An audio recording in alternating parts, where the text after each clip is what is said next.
Outer ring road అమ్ముకొని పోలేదా మీ కళ్ళ ముందల 7,500 కోట్లకు? ఎవడైనా తలకాయ ఉన్నోడు, తలకాయలో గుజ్జున్నోడు ఎవడన్నా శాశ్వతంగా ఒక ఆస్తిని అమ్మేసుకొని వెళ్ళిపోతాడా?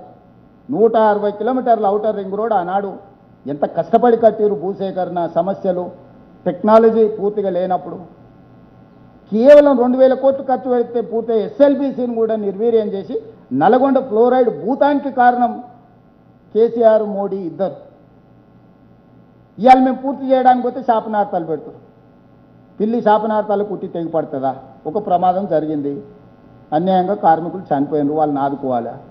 బాధ కంటే పైశాచిక ఆనందం. పిల్లలు చచ్చిపోతే పైశాచిక ఆనందం, స్కూల్లో ఫుడ్ పాయిజన్ అయిపోతే ఇట్లా తలుపులు మూసుకొని బాగా మాడుతున్నారు, డ్యాన్సులు చేస్తారు. అబ్బాయి ఈరోజు ఇద్దరు ముగ్గురు చచ్చిపోయేటట్టు ఒక పైశాచిక ఆనందంతో ఈరోజు ప్రతిపక్ష పాత్ర పోషిస్తారు. ఏంది విష సంస్కృతి? ఎప్పుడైనా ప్రతిపక్షాలు ఇట్లా ఉండేనా?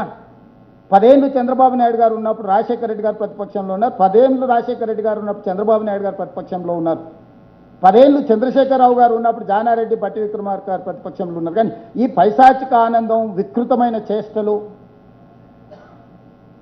ఏది పడితే అది మాట్లాడడం ఎప్పుడైనా జరిగిందా?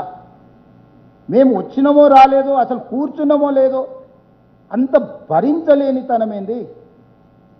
స్వతంత్రం వచ్చినప్పుడు కూడా రాజులు ఇట్లనే ఆలోచన చేశారు. పేదోళ్ళు, ఎస్సీ ఎస్టీ రిజర్వేషన్ల ఎమ్మెల్యేలు, ఎంపీలు అయిపోతే జమీందారులు, జాగీర్దారులు అసలు వీళ్ళేంది, వీళ్ళు ఎమ్మెల్యేలేంది, వీళ్ళు అసలు కుర్చీలో కూర్చుంటారా? Same now they are repeating same culture.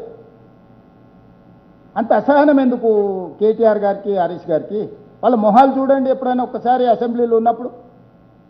ముఖమంతా పింజరించుకొని ఇట్లా విషమంతా ఇట్లా ఫేస్లో, నిజంగానే వాళ్ళ కళ్ళకి శక్తి ఉంటే మాడి మసైపోయేటట్టు చూస్తుంటారు ఆ ముఖ్యమంత్రి కుర్చీ దిక్కు.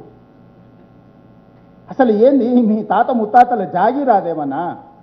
జాగీర్ అయినా కూడా పోతుంది. ఊర్లలో మాకు బొచ్చడు భూములు ఉండే పోయినాయి. సీలింగ్ యాక్ట్ వచ్చినప్పుడు ఇటు చాలా మంది భూములు కోల్పోయిన వాళ్ళు ఊరు చాలా మంది. 4 రోజులు అయినాక మనసు కుదుట చేసుకుంటాము. అసలు ఏంది ఆ పైశాచిక ఆనందము? ఏంది వాళ్ళ విపరీతమైన ధోరణి?